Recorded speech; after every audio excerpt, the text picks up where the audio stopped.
is the Team Objection Podcast from March 28th, 2023, episode 569. And no, Cody is ruining it in the beginning. Well, to be fair, Dave also knocked something over right at the start. So it's all going swimmingly so far. I was already going to say, how am I supposed to stay professional when I didn't know Cody was going to be here? Surprise. And then he comes in and starts playing his phone. Is it amateur hour over here? Yes. What the fuck? I didn't knock over anything at all. I made no noise. No, Dave did. I heard it. Yeah, you did something, Dave. I did nothing. I set my phone down very quietly. Bad news. Wasn't very quiet. You did set it down. I believe that part. On a piece of paper. Oh, God. Yep. The best part is I can tell it was you. Again, it's not like it's anybody's fault. It wasn't that big a deal. But like I can see it wasn't a microphone line that spiked on the audio line. It was yours. Damn it. All the evidence points against me.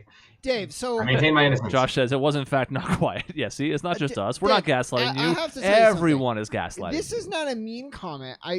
It is a pet peeve, but it doesn't mean it's mean. I want to express... When we're talking about something and you go out of your way to say, I don't know what that is, or I haven't seen it, I am aware that you have not seen. It would be more worth everyone's time to just tell me what you have seen when we're having a conversation, because that would be a surprise. What I'm talking about, no, you're Jonathan Majors is being a dick, being a villain, and you're like, I don't know who that is. I know, I'm aware you don't know who that is. How would you know who that is? That's all. I just wanted to express that. We had a conversation today. It's brought up so casually that it's like, oh, everyone knows that. Well, no, but Chris and I. It has been all over the news the last 24 hours. I have not paid attention to the news the past 24 hours, and that's okay. When you say like, oh, I heard of that guy, that to me is news, and that is great. That's an efficient use of our time.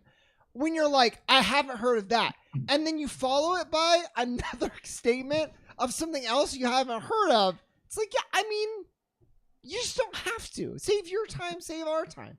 Okay. You're saying I'm being a dick. I think this is very nice and respectful. I think what I'm hearing right now is to attack you.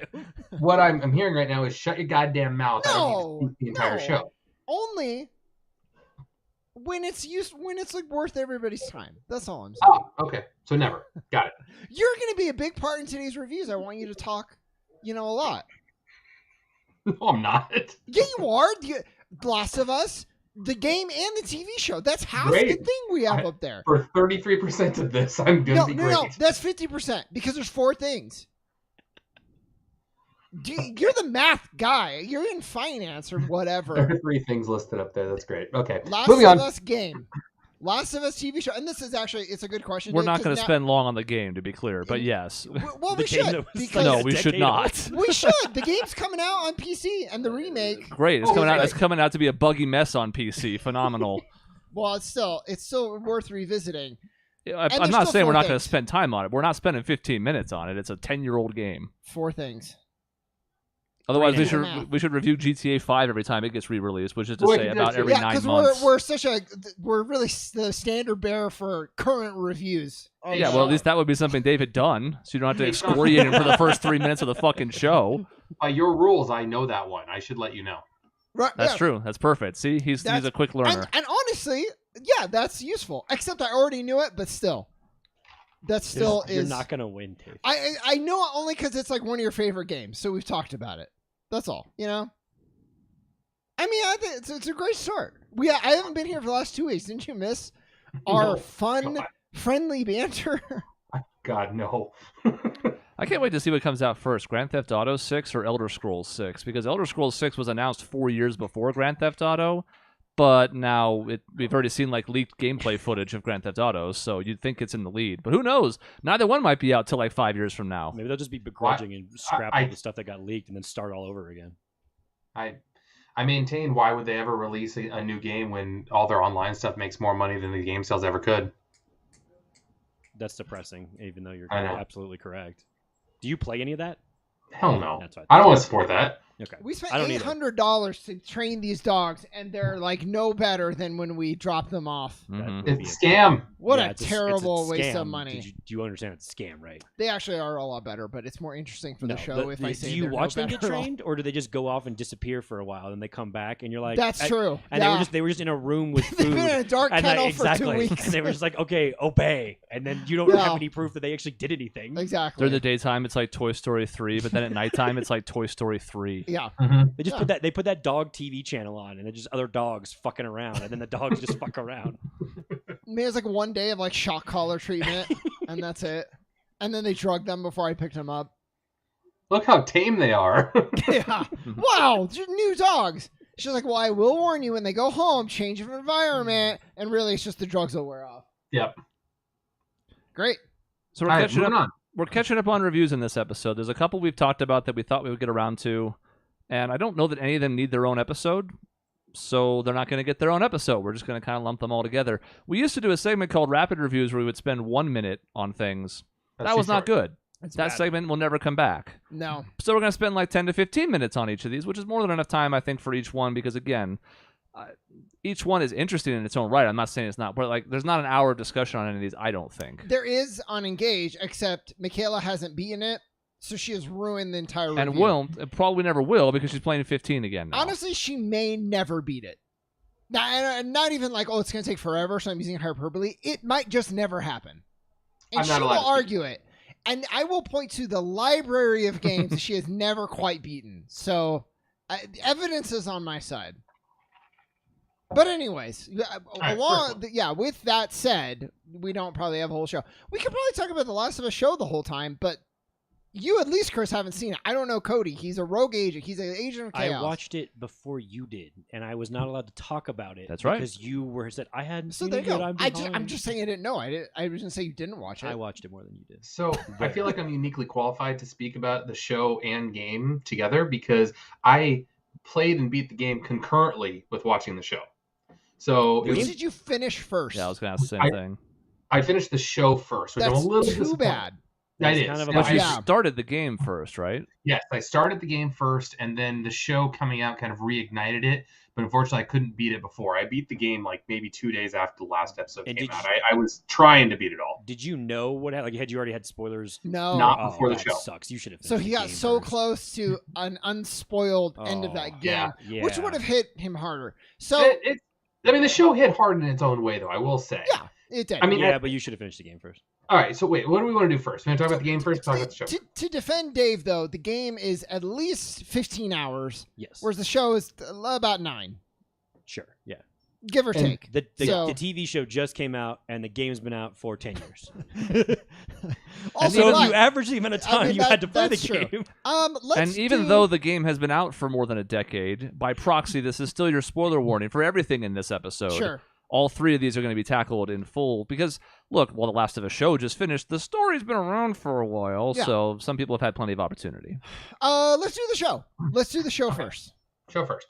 So I think as far as a video game adaptation of a show, this is the gold standard because there's never been one that has been truer to the source material while also being creating its own story. You know, some of the side tangents they went off of, especially with Bill and Frank, I thought was a really good touch to it. Mm-hmm. It allowed them to explore more stuff that wasn't talked about and change things a little bit while staying true to the core story. And then including a lot of the moments that people really resonated with in the game.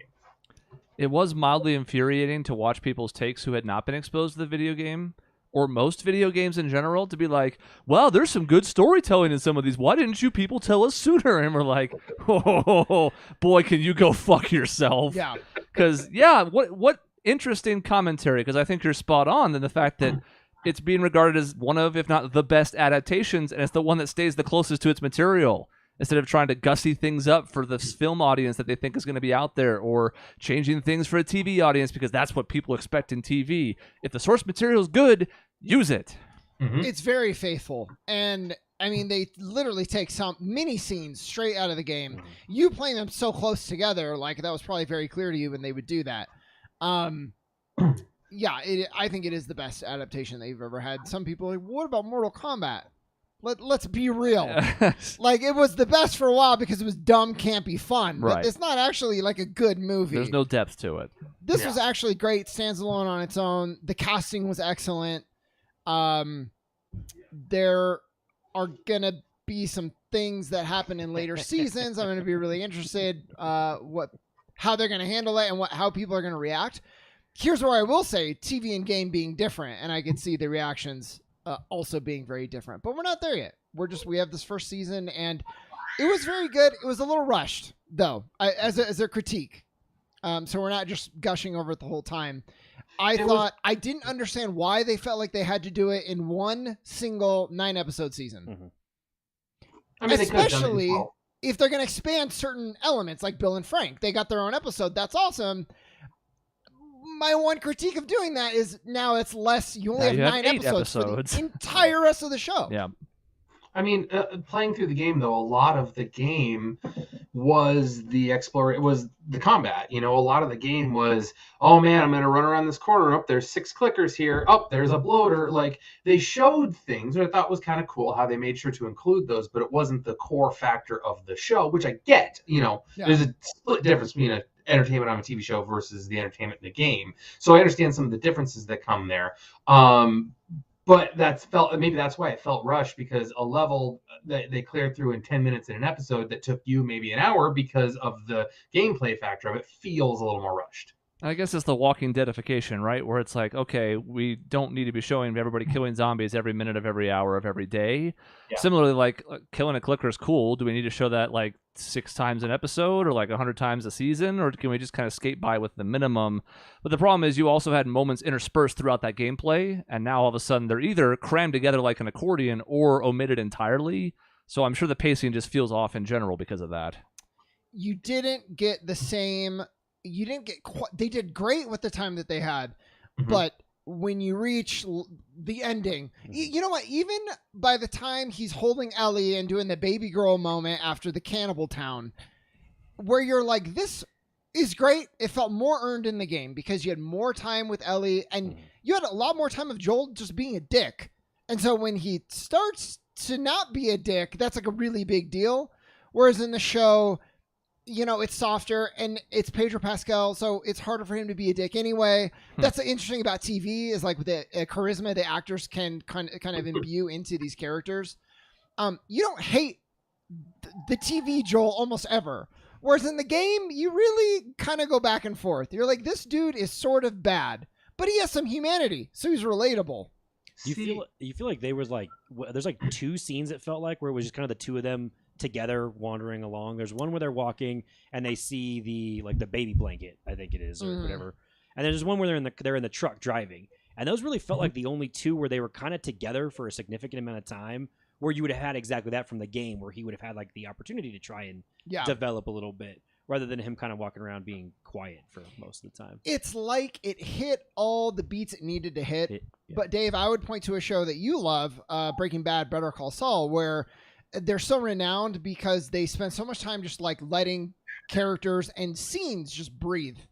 You know, 5 minutes of like, here's this process, no talking. And you didn't get a lot of that. So I don't know if we needed a whole extra season, but like 12 episodes, which is pretty standard, I think would have been perfect. I think I just wanted one more, like on the finale being like, they really got into, you know, like it's Salt Lake, I think, right? Like really, really quickly. And all that shit happens really rapidly. And then we're in and we're out. And I get that that's like the final scene of the season is, you know, him rescuing her and lying to her. And then they leave and that's that. And that's where you want to end on. It just did feel like they got there so quick. And there's like a lot of build up to what's going to happen in that thing that I didn't feel like the tension as much I think I felt in the game, because you don't know what's going to happen also in the game when you get there. And I was like kind of waiting for that of like, okay, this is gonna get really tense, and then and maybe it's because they rush you. I didn't feel like I felt he was much more defensible in the show for what he did at the end. I felt like in the game maybe they just make it very clear that like this is the cure. There's no ifs, ands, or buts. There's no doubt.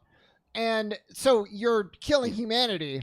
And maybe you're still on Joel's side, or maybe you're not, but the show suffered from that. It felt like it's kind of a maybe. They think it could be.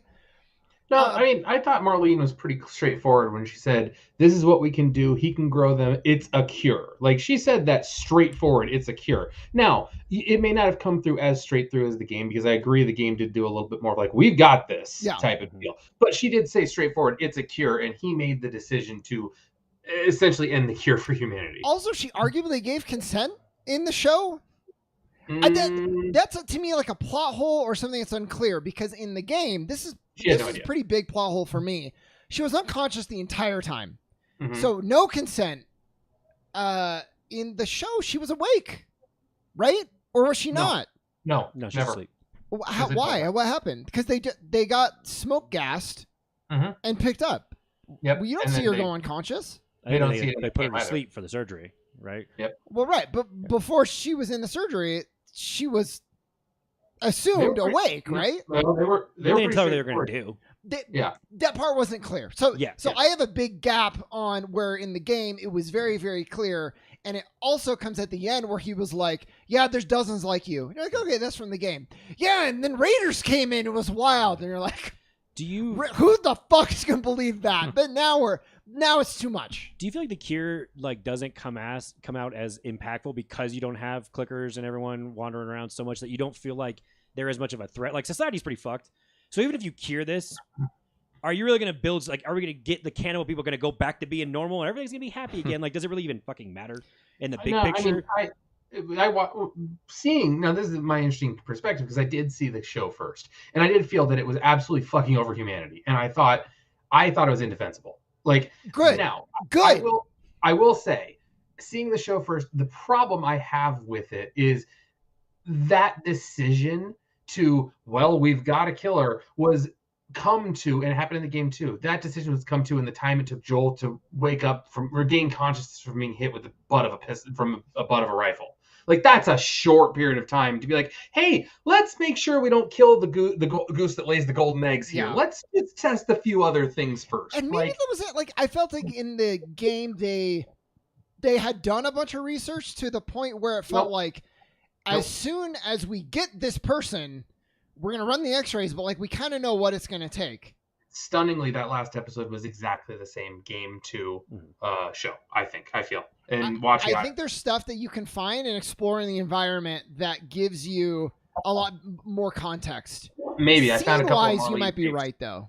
Maybe I found a couple of Marlene tapes that describe that and her angst about the fact that, like, no, this is it. This is the only thing we can do. But it's still but regardless, I think it's a very emotionally engaging show. Pedro Pascal did a great job, even though he was different than the video game Joel. I think he did a very good job. I am sorry, I'm blanking on the name of the girl who played Ellie. Yeah.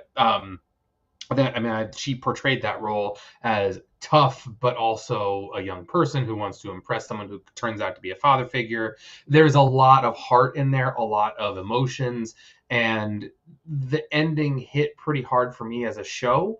And then going through it again in the game actually made me feel almost a little bit more connected to it. As I'm like, man, I don't know that I agree with this, but the game is telling me I have to go through here and fight this. Yep. So it was almost tougher in a way. You have to shoot the doctor. Yep, you have different agency. Have to shoot the doctor. I tried not to, actually. Yeah, I know. So did I. And then when you find out you can't, you're like, okay, a foot shot is still good. Because in my head, I'm like, no matter what, you're gonna maim him, right? And he's gonna be out of the way. No, he just died. There's no way to not kill him. I tried, except in the second playthrough, I did a little more role playing, so I shot him right in the face. Because I was like, that Joel's not gonna give a shit. It reminded me of John Marston, though, where it's like, I'm going to put like Deadeye on every one of these motherfuckers outside of this barn, but I can't kill them all no matter what I do. I tried. I reloaded a few times. I'm like, maybe if I'm quicker, maybe if I take these out first. It's like, no, the game's telling me something. Yeah. I just have to kind of accept it and interpret it my own way. Yeah. I loved that. I loved the... Joel is a lot more like old and busted in the show. His hearing is gone. Which is so funny because your whole superpower in the game is hearing. And in the show, he can't hear. He wants Tommy to take her the rest of the way because he's just too old and can't do it anymore. Really interesting. Not caring. I liked it. It's kind of like more human, and you sort of felt a little more empathy for him. I also really loved how in the show, I don't know that they necessarily brought it home in the way that I wanted, but you have so many examples, Bill and Frank, and I'm blanking on a couple other ones that I noted, where they're like, fuck humanity, save the person that you love. Mm-hmm. And like, love is more important than anything. And they do that like 2 or 3 times. It was not present in the game. They really hit you over the head, all building towards this finale to make it seem more gray. I'm with you, Dave. I feel like it's pretty black and white, but there are people who are like, yeah, I'm with Joel. So yeah, that's me. Yeah, 100%. Exactly. Really? Absolutely. I'm curious to see why. Because it's not going to get better. It's not going to get fixed. The cure isn't going to do shit. People are going to monetize it and try and kill each other for it. There's so much depth I could get into of like, if you actually cured it, what would happen? It would not fix the world. The world is fucked. What's interesting is the game, though, gives you evidence, Dave, of like, I feel like this is a cure for humanity. Like, this is such a big deal. But they also do a great job of showing you, if you want to take the opposite argument, like The Last of Us, which is the whole title of the game, everyone sucks. Yes. Like, if you are still alive, you hear so many stories in the game of people trying to be good and doing good things, and they're dead. And you're reading their letters because they didn't make it. All that's left is the shitty remnants. Exactly. I'm with you, Dave. I agree with you, but they do a great job of painting this picture. But the only method to eventually restore humanity is to cure the issue at hand. And yes, it will take generations. It will take time. It will take a very long time. But without the threat of being bitten by an infected and turning into one, the feral nature of humans will have to revert because, okay, yeah, I might get hurt, but at least I'm not going to turn into this monster in an hour. I don't think the show does a good enough job of making them the threat. People are all the threat, which is what I take away from the show now. There is not enough. That's not quite enough. I don't mind that they're not around. It's not The Walking Dead, but like I took from the show is that world is done. Like it's not going to get better. Only the humans are all the evil bad people. And honestly, the clickers and bloaters did them a favor. In the one big scene, they actually took out some of the bad people and let them get away. And then, of course, like the kid gets bit as a result of that and he ends up dying. But I don't know. I just came away from the show being like, it reinforced my thought in the game of this is not going to get better. And Joel made the right call. I mean, I'm really curious to see how they do that in season 2. Dave, you get some great, there's some great scenes I'm thinking about that I think even, are like more towards your side. I don't want to say evidence, but it happens in 2. Yes. Okay. But like you'll come across people and she'll be like, "Oh, it's a shame there was no cure to help these fuckers out." I think it's really great. I'm not because I agree with you. I feel like the same way that the second game makes me flip that way a lot more. Yeah. Than this one does, and I'd have to like actually replay through it to kind of come back to why that exactly is. I'm playing through 2 right now, and they're so intentional about the way they want you to feel the whole time, like hating certain characters, and you know, people are like, "Oh, it's so divisive," and it's like, yeah, but the game designers, they clearly intended that. And when we get there, I'll talk about it more. But man, I'm just so excited for you, Dave. You're on this journey now. You have season 2 of the show. You have the game, which you have to play first. I say you wanted to finish that now before season 2, which he has plenty of time to do. But plenty of time, yeah. I'm trying to beat 2 now, so I can let Dave borrow it this weekend. I don't know if I'm gonna make it. It is a little bit more of a robust experience than the first one, but I'm gonna really try, Dave. Robust as in sadder. I mean, definitely sadder, but just more heavy-handed, much more involved. Probably what, 10 hours longer? It's about 10 to 15, depending on what you do. But yeah, I think the first one's listed at 15 hours. This one's more like 25. So yeah. Scores. Yep. Give scores. Show end game. 9.2 out of 10 for the show. There was a couple flaws, a couple things I wish that it had done better, but it's, I mean, easily, I think, the best game adaptation. It's like it's one that can stand on its own, which is unlike The Witcher, which is dog shit. And also an example of when they feel like they can do their own thing. Not if you suck at writing, you can't. Anyways. And then you make your lead character ostracized from the series. Yeah, because he wants to be more faithful. More devoted to the source material that was really well regarded. And then you're like, well, actually, fuck you and the source material. Oh, great. I would go show probably 9 out of 10. Again, I think it truly is the best adaptation of a game of a game that's been made ever. I mean, Super Mario Brothers, the movie, was absolutely number 2 on that list. Right, kidding. of course. Yeah, close second, very close. It's right there. Yeah. But the one other thing that I like that I added in that I didn't get a chance to say was the scene with. I thought they did a good job of helping you understand Ellie a little bit more with the scene with her mom in the show. And the whole episode with Riley and kind of what happened there. I think that does a really good job of explaining. One, I thought did a good job of saying like, oh, this is how she actually got this immunity. I liked that because it gave a little bit more connection, I think, to her it was a little bit of random chance, but you understand why, not just, oh, I guess she's immune. Who the hell knew? I liked that part rather than she's just the miracle one. Leaves open the door in the show that, hey, if they ever figured this out, you could potentially figure out a way to recreate this. I don't think you will intentionally, but you could, So, but anyway, 9 out of 10. It's still a very good show. I enjoyed playing through the game. I'd probably give 8.5 out of 10. Very good game, but sometimes it felt like, oh man, I gotta fight some guys again just because I'm in a game rather than a show. So there's a few scenes like that was a little bit too much, but still very good game overall. I'm going to jump in, sorry, just because of what Dave said, and also I didn't give my game score. I'm going to give the game 9.7, which is up from the first time I played it. I played the remake, which graphically it's among the best games I've ever seen. It's amazing. And 2 was amazing. And then I'm going back and playing 2. I'm like, what is this archaic fucking game? Because the remake is so good. I think playing a lot more into stealth where I literally would restart encounters if I got spotted. But Dave, you can also adjust like minute things of the difficulty. So I turned like awareness just a little bit down and I made them hit a lot harder to like balance that. And I made resources more abundant. So like I made the game harder, but also easier to find stuff. And it was just like this like perfect balance, which is what you can do in the remake and you couldn't do in the original game. Plus, a lot more smoke bombs. You tap a button, it shows you exactly where you're supposed to go. You would have also loved that. I loved it for sure. Because the game can be so drab sometimes. You're like, where am I supposed to go? Yeah, that happened a few times to me. So I'm going to add 0.5 to your score because you would have appreciated these quality of life things. I probably would have because I did play the older version rather than the replicated remaster. You did, and the Riley episode you're talking about on the TV show, that is DLC that is just bundled into the remake and also very, very good. Yeah, I bet. So, okay, Cody, go ahead. It shows like 9.2 and the game's like 9.5 Fair. Pretty much right around where you would have done. Yeah. Also, and that episode with Riley to me is the best one of the season. Like I love the Bill and Frank episode, but I mean the main characters aren't necessarily in it a whole lot. I thought that episode was so good. Yeah, it was really good.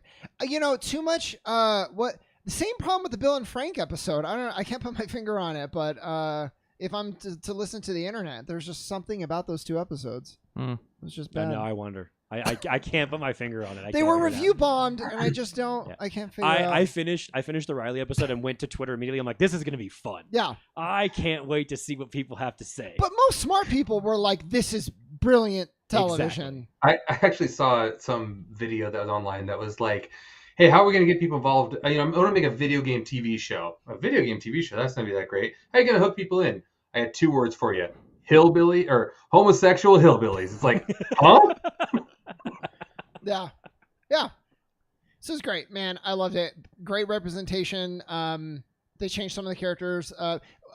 Another benefit of making the show in 2023 as opposed to a game that came out, I think 2008 is. I was 13, but yeah. 2013. Yeah. Oh, 8. Yeah. We care more about like this diverse representation, and it was just really nice. We, not everybody. Well, we as in the creators of Can't the show. spell woke without we. Okay, so that's our first review. I give the game an 8. I haven't seen the show. Okay. I probably would also go up a half point with the quality of life improvements, but I also played the original, so yeah, I did too. So now I want to play the remake because because that exact problem happened where, like you said, everything's just kind of greenish, brownish in the environment, which makes sense given the way the world is, but doesn't make it fun to navigate at times. I was like going through the motions when I played it the first time a little bit.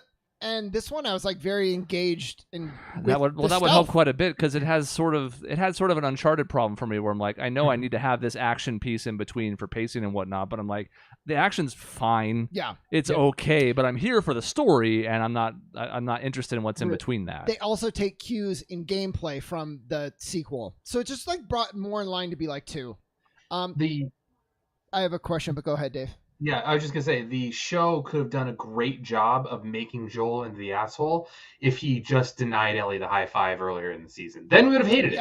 Yeah, or like kick a dog one time, just whatever. But, just have Ellie do that. It's a high five. It takes like 5 seconds. What the hell, man? Yeah. 2 things real quick, by the way, before your question. One, I mean, we've sort of alluded to it, but please do more of this. I'm glad this has been so successful, even though I don't really care about The Last of Us that much because I want to see more faithful adaptations. So by all means, use this as a stepping point to finally fix this gap between the industries. And also, props to them for actually making an effort in the remaster because so many of those are also lazily done. Sometimes just ports with like a slight graphical update. So again, props to everybody involved with all this for doing it correctly, and I hope that's a template going forward now. Mm-hmm. Definitely. I mean, there's so many good video game stories out there, and I think that you can do a really good job of telling them. And you can even pull a few back from a long time ago. I don't know if I'm alone in this. If you want to go make Knights of the Old Republic and have good Star Wars writers make that into a show, I'd like it. I'd watch it. I really would. Yeah. Yep.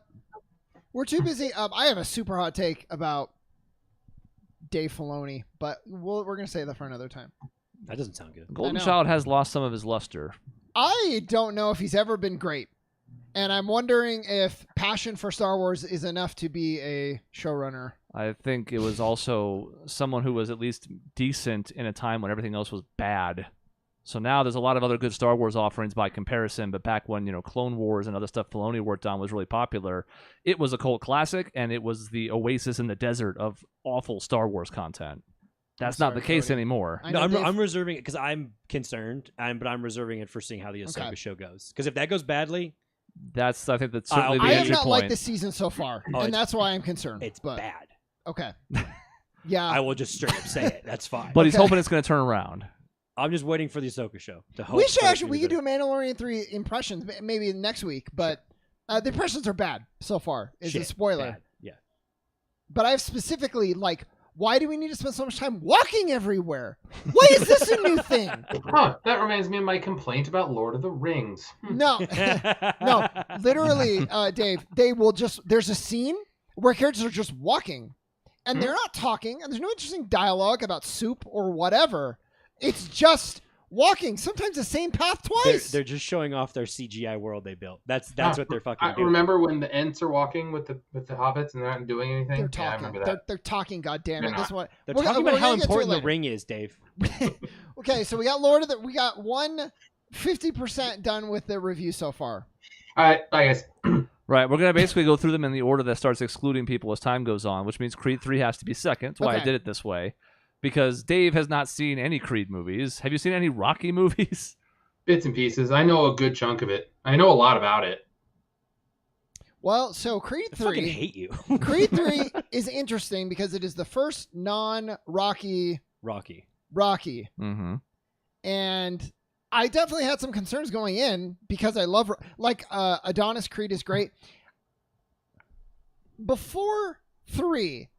I was always he always sort of felt more like a sketch of a character than a real live character to me. And I don't know why. And I think it's the Rocky relationship where you watched 6 Rocky movies before that. He's such a legacy character. And then he's still in there as the mentor. And it kind of was about their relationship or Rocky. And Creed didn't get the development that I wanted. And I don't know why. I really felt like that changed in this one. I thought he was a great character. I thought he was interesting. And it was the movie that needed to happen to really do this transition from Rocky to this new generation. You look like you're angry or something. I didn't like it a whole lot. Oh, you didn't like the third one? I didn't like it a whole lot. Well, let's. Well, no. Go ahead. Actually, and that's comparing it to like the very high level I consider the other two at, because I know I like 2 more than you do. And that's the thing. I don't think it's bad. It just felt like I could feel the director difference. Like it just felt like it was these characters that had been created in a couple other movies, and then they were dropped into a different world in a way. Like, what did you think of the last fight? Because the Shadow Realm fight was different. And I don't think I liked it because I just didn't like we built this whole shit up to the standoff, and then I'm like, so we got a round or two, and then we had the Shadow Realm, and then oh shit, the fight's over. That's it. It's the last round. Oh god. And I was just like, I lived for the way they started shooting those scenes, because obviously the Rocky boxing fight matches from the 80s are not shot. They're not boxing. They're not. They're just like it looks like professional wrestling. It's Haymaker Palooza. Except for 3.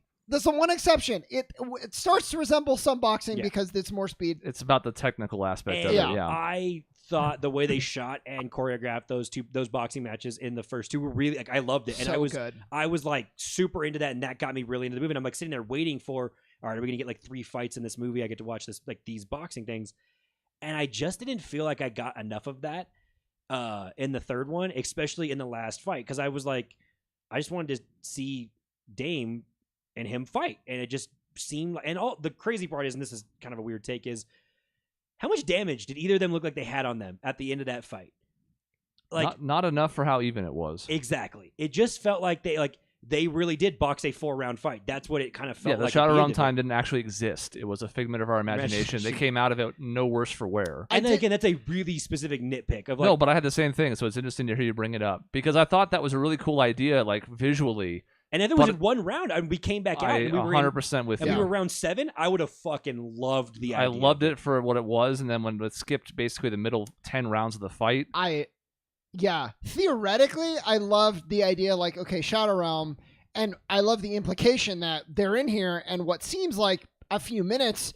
And I'm sure to a boxer, at times, the rounds would just fly by even when you're in the zone and all that. And eliminating all the distractions. And like it makes perfect sense, like allegorically and in reality. But as a viewer, you're like, wait, but I wanted to see that. It was so abrupt. It was so abrupt that it was I'm not in the zone. And to be clear, I actually think for what it is, not in the Shadow Realm, it might be the best fight in the series, if only because this is the first time we've had 2 evenly matched fighters. Exactly. Yes. It's the first time in all 9 movies we've had 2 evenly matched fighters, and you're like, well, what about like Rocky 2? Because they're supposed to be on even. No, Rocky gets the shit beat out of him that entire fight.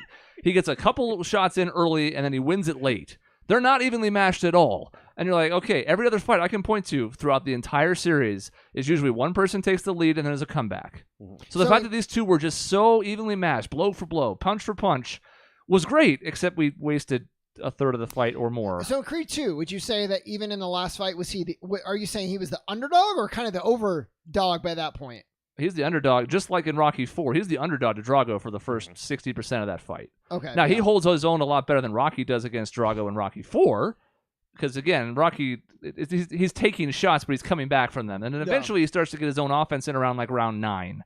So it's better in Creed 2, but we've never had just back and forth evenly matched in this series. I thought it was really refreshing because, again, it's always been come from behind underdog stuff. And that was the perfect way to tell the story of these 2 in particular. But then we wasted half of it in a darkness region with no light and no hope. You know, I loved, just to say what I did like, I loved the build-up. I was worried in reading about the movie and then seeing previews. I was like, is this going to be enough of an antagonist? It's like a childhood friend. Are we really going to care by the end? And you really did. Yeah. You kind of hate this guy? I wanted more of Dame on screen. Yeah, I was desperate. Well, he's Jonathan Majors, so he's great, even though he's a criminal. Yeah, well, we don't know. Allegedly. That sucks, but allegedly, we'll see. He's a great actor still, and just dominates every scene. I was just fascinated by, like, he is nobody. He gets out of jail. He has no friends. He shows up at the gym. Then he has these 2 guys who are like dicks that are his cornermen for the fight where he cheap shots the guy.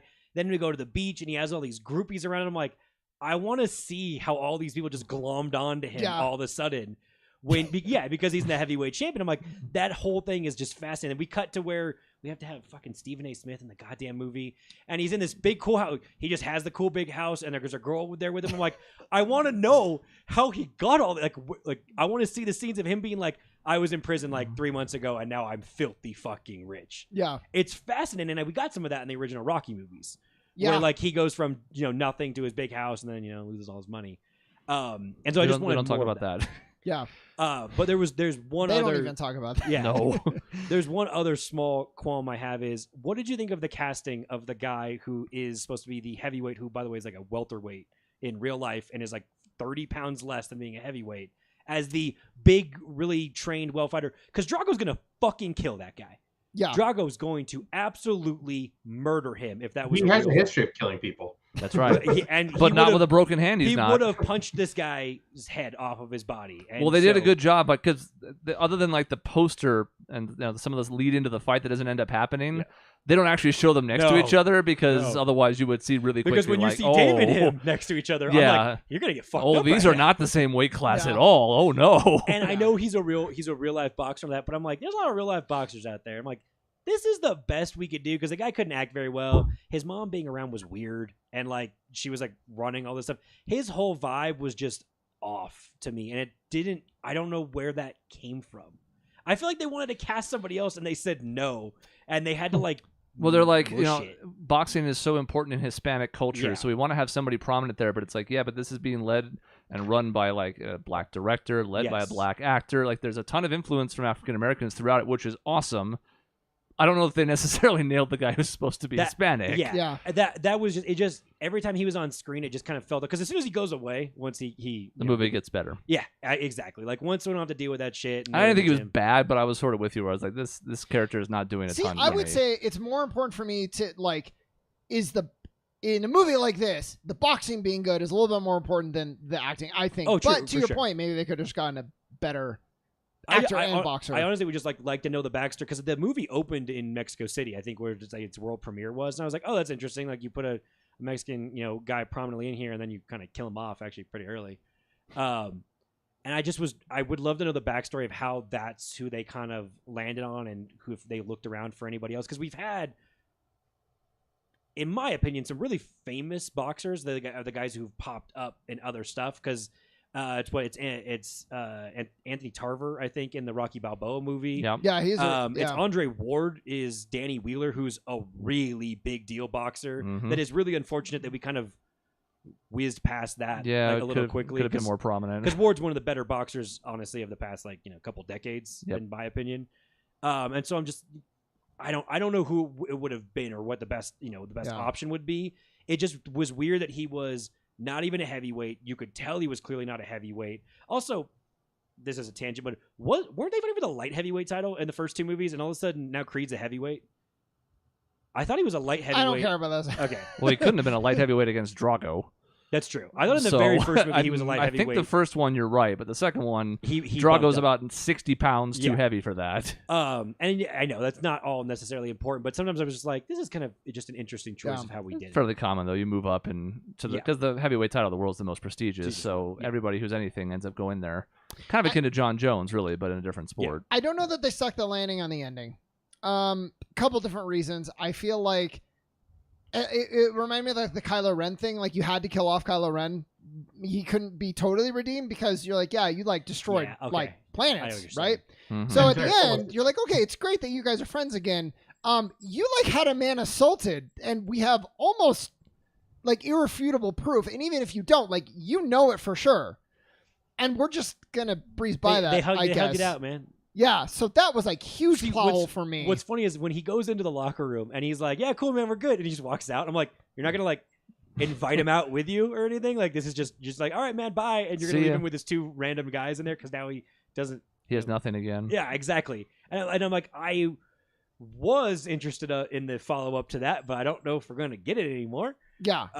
And it wouldn't have been hard to soften the blow on that if it's like, if he suggests that maybe something should happen to Drago, and the guy who he hires takes it way too far, or there's ways to kind of cushion that to where it doesn't have to be just this outright like, that's a bad thing. You don't get to come back from that. Yeah. Like, even the gun thing is more understandable than breaking Drago's hand. Yeah. Some sort of consequence I wanted. And then I felt like they dropped the ball a little bit on, there was some confused messaging around the daughter that they don't really ever address. You mean she should fight, but she shouldn't fight, but maybe she is going to fight. Mom doesn't approve. And I love it because I'm like, oh, that's going to play into, he's going to learn, like, there has to be a little more control, and then they never talk about it again for the rest of the movie. The classroom scene, right, when she rightfully so punches that girl. Yeah, deservedly. That girl's a bitch. Sure. Yeah, piece of shit. Should have done that.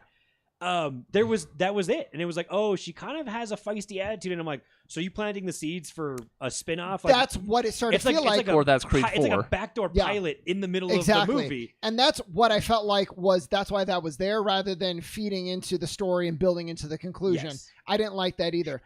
With that said, I love the movie. I mean, I walked out of the theater thinking like, this is among the best trilogies I've ever seen, just with every movie being of such high quality.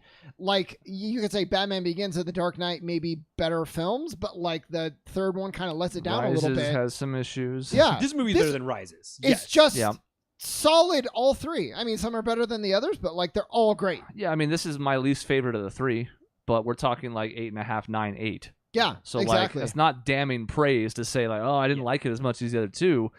As the guy who watched all the Rocky movies, I do appreciate that they had to start going in their own direction, and the end of 2 does kind of work as a fitting send-off for Rocky, but I feel like the combination of his absence, and this is not the fault of Rocky 3, but anytime you have to shoehorn in a character who didn't exist before this particular movie, I thought they did as good of a job as possible.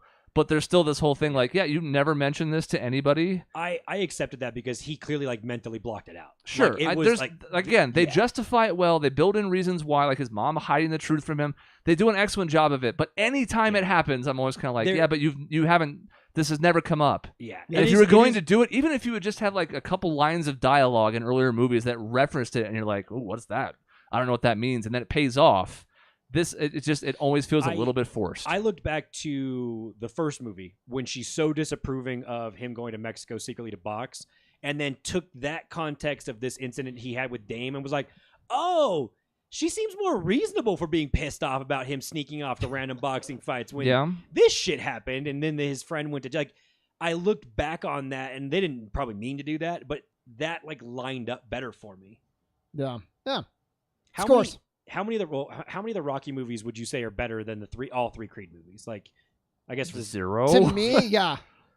I really like a couple other ones. I would say I like a couple of the Rocky movies more, but they're not better films. Like I like 3 and I like 4. I 4 like is 4. It's guilty pleasure. Yeah. It's not like a good movie though. Whereas all 3 of these movies are like good films. Actually, good dramatic movies. Yeah. There's a lot of problems with 4 that apart from the cool 3 matches we have of the robot. They actually addressed it was kind of cool. Like he should not have killed off Apollo Creed. Yeah, which was nice to hear because it was 100% true. Now they've created a whole trilogy so it's like they've done the bet they've made that matter a lot more than at the time. Like you've just killed off a character for like it was bad at the time. Reason. It was bad at the time. It was absolutely terrible. That's what I'm saying. It's worse now, but... We needed to hate Russia, though, okay? We really needed to hate Russia. You could have fucking paralyzed him. You could have done anything. Because you also lost... Like, he's one of the best characters. Exactly. He is the best character. Especially once he and Rocky start to bond and whatnot. Losing that... Especially... Because then again, like, through... I guess you can't really have 5 without it, but we don't want to have 5 anyways. No. It's like... Rocky doesn't have anybody else in his life. Adrian dies eventually, and Paulie's a drunk, and he dies. So, like, everybody's fallen out of his life. Wouldn't it be great if he had one old, reliable mentor besides Duke to go back to? And he doesn't get along with Duke in 5. They're fighting. They fight.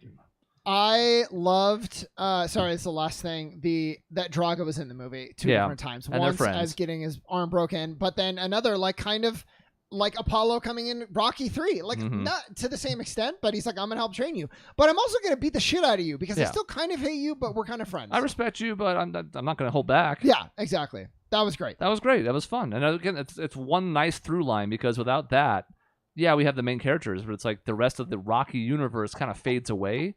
Because his dad's not going to be in it, but having the younger Drago was a nice way to tie it together at least a bit. Yeah, I'm going to... Oh, there went Dave. Maybe died. It's because he was so idle. He wasn't talking, so his computer turned off. I'm going to go... The original for me was like 9.8. 9.9 maybe. The sequel was like 9.2 or 3. I'm going to say the third one, 8.7. So, like, they're trending down, I guess, but they're all so good. 8.7, that's a great score for a movie. Yeah, I was going to get 8.5. So yeah. I think I'm on an 8, which is still, I mean, it's not meant to sound low, but again, I think I would be 8.5, 9, 8 in that order. So it's not bad. I enjoyed it quite a bit. I'm glad I saw it. I think it's a good movie. I think it's the worst of the three. I am a little sad that he's retired twice effectively now. That that's right. We're probably not. He's probably not going to fight anymore. It's That's amazing we to really me. Rushed to the end of his career. It's amazing, but also I guess sort of realistic in boxing, It right? is, Most people's careers aren't all that long, right? He was a late starter. Yeah, especially the age that he is when he starts boxing. No, he probably shouldn't have 60 professional fights. I think Rocky ends up with a record of he's got 65 or 70 fights because. And some of those runs, more. He's boxing 8 times a year. It feels like he's I want to go double check, but he's 41 and 34. Yeah, exactly. At the start of the first movie. Yeah, it's bad. He's an actual journeyman. Well, and which is hilarious because by the first movie, he was considered old and broken and over the hill, and then they made 5 more movies. 81 fights. Yeah. And then we gave him brain damage in 5, and then we undid the brain damage in 6. Yeah. 81 fights, 57, 23, and 1. Yeah. And when he boxes in 5... So he's 43 and 21 in the first movie, and he obviously goes on a winning streak in between 2 and 3. That has to be the oldest boxer ever, right? I don't know. When he fights in 6? Yeah. Yes. When he fights in 6, yeah. But Foreman, Holyfield, there's been some late 50s guys. Yeah. Which you shouldn't do. Don't do that. Yeah, that's bad. Man, I love 6. Anyways, okay. So we have about 10 minutes. We have lose less. Cody. Goodbye, Cody. We have less than 10 minutes for Fire Emblem Engage. I don't think it needs a ton. The big story here is in it a tale of 2 games, right? 3 Houses went full on Persona esque. I would not say reach the heights of Persona, but you're sort of managing your time. You're in a school. You're teaching classes. You're fishing. You're having to allot how you spend your time. And then along with the fights and the supports. Engage, they strip that out almost completely. And the stuff that you can do in your little base, you don't have to almost do any of it. And it's really just all about throwing you into the fights. What were your thoughts on that? Kind of preferred it. I thought 3 Houses went too far in that direction. So I think I would prefer somewhere in the middle, because I think this is too much of an overcorrection, but it was kind of nice just to be let's get back into the combat, especially because they did a good job varying the combat in ways that games in this series have struggled to do at times, where we now have a lot of map variety with interesting things going on, and also not just attack and kill everybody, but some defense missions, some escort stuff. I was always excited to get back into combat because it's really good in this game. Also, Tale of 2 Reviewers, because I completely disagree. I loved 3 Houses, but the entire direction this series corrected, because we were getting games that were in the vein of Blazing Blade, yes, which I loved, but the series was dying, and so Awakening started to put us on more supports, more things to do, and I think that was important. So for this game to kind of go back on that, I was disappointed about. I was also, it doesn't help that the story was terrible. It's bad. It's really bad. And there are moments that are cool, actually, going through it. Some Darkest Night type of stuff. Where oh wow, how are they going to get through this one? But it was written by a high schooler who is really, really into anime. Yeah, there's a certain point very early on where I was uh-oh. And that point was where your mom dies. Uh-huh. Because we spent 15 minutes on it. She has an Old West style, really elongated death where you think she's going to be dead 3 different times, and she rises off the canvas. She's I have one more thing I have to say to you, my daughter. And I was uh-oh. They don't trust us with the storytelling, so this is going to be simple throughout. Melodramatic, and also and not earned. They want you to know everything about their relationship in these dying moments, right? And not anything built up when before. You were a child, I remember watching you sleep, and I'm why are you talking about this now? You're on your dying breath, and she knows all this already. Yeah. So soapy, so melodramatic, and that really carries on through the whole game. Now, I would argue Fire Emblem's story has never been great. I think there's been some games that have been good, but it's generally pretty straightforward storytelling. I think the characters help elevate that in a lot of senses for a couple games in particular. I think Awakening and 3 Houses are both really strong in that regard, but they're all pretty straightforward good versus evil tales. But this one in particular felt very, very basic. I thought 3 Houses was great, except they never bring it home. You have these 3 perspectives, and you're okay, now they're going to meld into this awesome, and then they don't. They don't ever really meld. I'm not even sure they could. Yeah. With Edelgard's in particular, it's like, how could you reconcile the 3 of their branches in a way that would make sense? Right. So that was kind of a byproduct of the decision they made in the game, which I think was a good one overall, but that was one problem with it, yeah. So... now, of course, the problem with this one is there was no nuance and no subtlety to it. So. I don't really like most of the characters. There are some that are fine. I get more of the storytelling from the characters by what they do on the field, which is fun in Fire Emblem games. Like someone you think is going to be good sucks, and then some scrub ends up being like your champion. Mm-hmm. So that like gameplay derived storytelling was good because the combat is so good. Best in the series. It's really good. I would entertain that. I would have to think about it, and so in that way, I mean.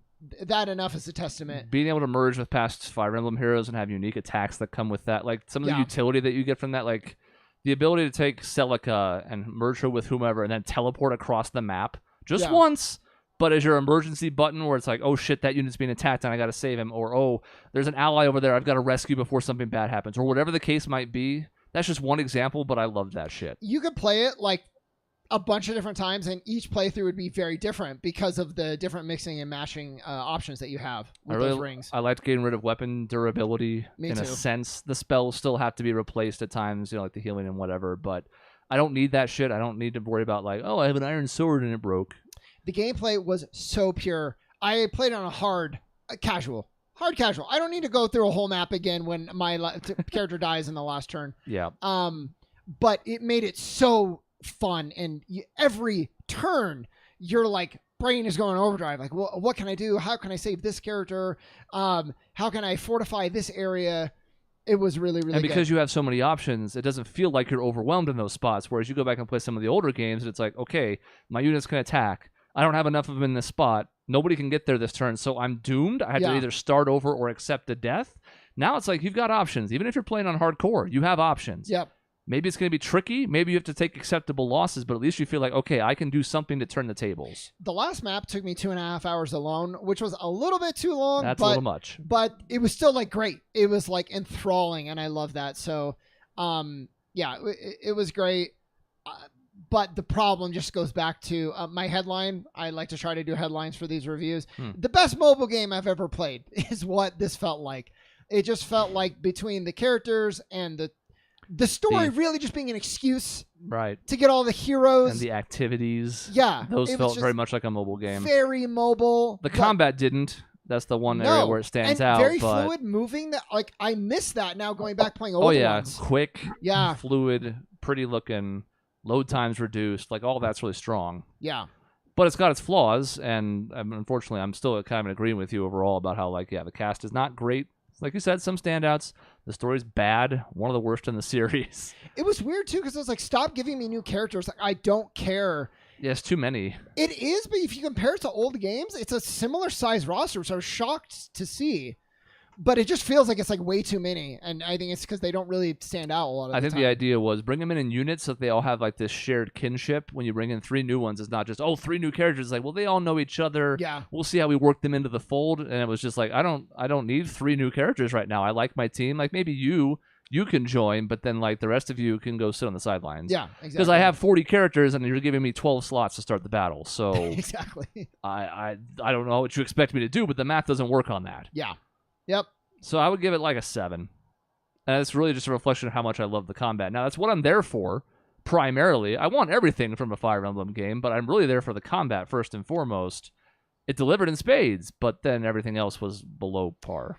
I'm going to give it an 8 because, like, I'm really struggling because it missed the mark for me on, like, where I wanted the series to go, following up, especially my favorite one of the entire series. But, like, it's still Fire Emblem, so I'm, like, I'm conflicted there. So I'm going to go with an 8. I think that's probably right around the right score. It's still great. Definitely still check it out. It's one of the better games I've played on the Switch still. But, yeah, it's just a bit of a disappointment. What would you have given 3 Houses if this is an 8 or a 7 for you? 7.5. Okay. That's from the guy who doesn't really like 3 Houses. Yeah, while still recognizing it's really good in a lot of ways. Okay. 7.5, maybe an 8, whereas Awakening's like a 9.5. Because no Fire Emblem game will probably ever touch that from a story and conceit perspective. the whole idea of mysterious daughter time traveler, have kids, and it matters in the future. I know genealogy touched on this, but like they're not going to recapture that for me. And if they do, it's going to be one hell of a game. Yeah. Yep. All right. Well, there you go. I mean, man, breeze through all those reviews. Dave reading his taxes or something, doing something boring. I don't know. I was trying to read about Fire Emblem Engage, so I was trying to figure out a little bit about it. It's not a good starting point. Play Awakening. I just love the fact that I Googled it, and the first question that people also ask is Fire Emblem Engage a real game? Yeah, it doesn't look like it because the main character has Colgate hair. Yeah. That's true. It doesn't help. And eyes. Colgate eyes, too. Yeah. It was interesting that, like, in Three Houses, a lot of the special animations is like someone hits someone with an axe just really hard. And in this game, special animation is like you're doing the anime like body doubles from moving so fast, which is akin to the old games. Yeah, and like so Lynn's critical hit was one of the coolest in the whole series, and that's from 20 fucking years ago. So I liked that. Yeah, make it feel cool because it's a fantasy world. Yeah, it's medieval, but like for these super attacks, make it feel cool. Yeah, it was very anime. Awesome, inspired. And I'm not just saying Awakening because I'm like, I have Awakening higher than Three Houses, unlike the two Elders. I'm saying that because it's a much better entry point. Because if you like Awakening, you might even like Three Houses more, but I don't think that's the good first one. Well, and you won't go. It's much harder to go back if you do. I think that too. Yeah. So. I just don't think the beginning of Three Houses is accessible to non-Fire Emblem fan. It's so slow. So slow. So but we have other recommendations you need to play first, including Hades. So don't worry about Fire Emblem right now. See, Dave, I don't think it's that slow actually, but I still might agree that Awakening is a better entry point. I have many other games, unfortunately, on the list that that's true. And it's not so important you get into this series compared to other stuff. So put it on your list. We'll make Cody play it. He still has my 3DS, so he can play it if he wants. Yes. I still remember that Sean highly recommended Returnal for me, which you may have loved, but man. That was not a game for me. I'm never going to recommend another game to you again because you have, I hope you do. Shit on my recommendation too much. I have not. It's over. I have not shit on your recommendations. I've just said it wasn't for me. That's all. I'm glad you enjoyed it. I don't think he has shit on your recommendation as much as you have shit on him for not liking your recommendation. That's true. That's a very true statement. There's about a 12-minute segment of an episode where that happened. That's true. Although I stand by, you didn't like Deathloop, but you didn't play it right. Returnal, I will concede to you. Like, you tried, you made it to the boss a couple times. I still think you get there if you kept trying, but I also get like... It doesn't feel like it's rewarding. When you feel like your time is so limited and to have that, I kind of get it. Deathloop, you can't just play a game however you want and be like, oh, I don't like it. It's like you were supposed to play in a certain... But anyways, it's fine. We're through that. I will say, you can't have fun the way you want to have fun. Deathloop is a better fit for Dave than Returnal. It's true. It was. But I enjoyed Hades. That's right. You did play Hades. I forgot you were up here. I don't know how many more times I need to go through it, but I've beaten it at least 5 times, gone through it at least 5 times. So you're probably about halfway if you want like the main gist of the story. If you're like, you know what, I got what I wanted out of it, I beat it, I'm good, you're probably fine. Yeah. Not need to, but could, and it's still rewarding. But if you're looking like, well, I got to get to some other games on the list, then that's understandable too. Yeah. All right. Well, we have some stuff coming up here. There's a game show locked and loaded at some point. There's a Suns preview in 2 weeks because that'll be right before the playing games, hopefully that we're not a part of. But we'll see. Kevin Durant's supposed to play tomorrow night. Home debut. He can play a home game for us. Yeah, cool. Cody, are you coming for next week? No. You can do Suns preview. You barely watch basketball, that's so you 2 might weeks. as well like... That's 2 weeks. Next week's trivia. That's the 13th. Next week is trivia. I knew we had it on the docket. Could be trivia. I guess we blew through some of the reviews, so... Yeah. Well, Cody, you need to come for a rematch of trivia, too, unless we have an idea for somebody else. I don't know that we do. We've kind of gone through, like, everybody now. Jason's going to be here soon. I wonder if we should save trivia for when Jason That was going to be the question, Anyways, okay. but... We'll figure it out. Don't you worry, listener. We will find the best combination of episodes for your audio enjoyment. Yes. We're looking out for you. Yeah. That's the end of this episode. In between shows, you can find us at our website, objectionnetwork.com or youtube.com/Team Objection. Objection Network. I think it's always Objection Network. I always forget. It's a bad name. We need to fix it. We're going to rebrand soon anyway. Yeah, it needs to be done. It needs to be done. It's been just about as long being at the buzzer and now Team Objection. I think that's wild, actually. Don't tell me that. That's depressing in a way. You're old, yeah. It's cool, but also sad. Hey, on the YouTube, by the way, we're going through our picks for the best Final Fantasy music. That started Monday. I saw that. Go check that out. It's kind of fun. Goodbye. It started Saturday, actually.